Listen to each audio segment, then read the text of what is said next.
If you need to contact Namecheap Support, one of the most useful things you can have ready is your support PIN.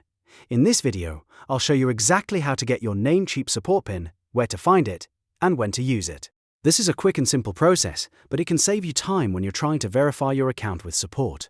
If this tutorial helps you out, make sure to like this video and subscribe for more helpful guides just like this. Alright, let's jump in. First, log into your Namecheap account.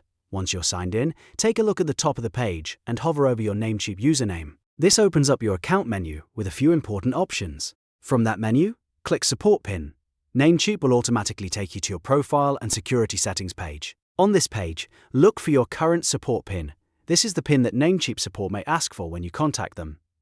Once you see it, copy the PIN carefully and keep it ready. You can then provide it to Namecheap Support when requested so they can verify your account faster. One very important thing to remember is that the support PIN is only valid for 24 hours after you log in.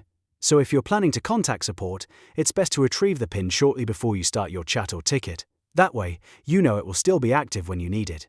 And that's it. You now know how to get your Namecheap Support PIN in just a few clicks. It's a small step, but it can make your support experience much smoother and faster. If this video was helpful, please hit the like button, subscribe to the channel and turn on notifications so you don't miss the next tutorial. Thanks for watching, and I'll see you in the next one.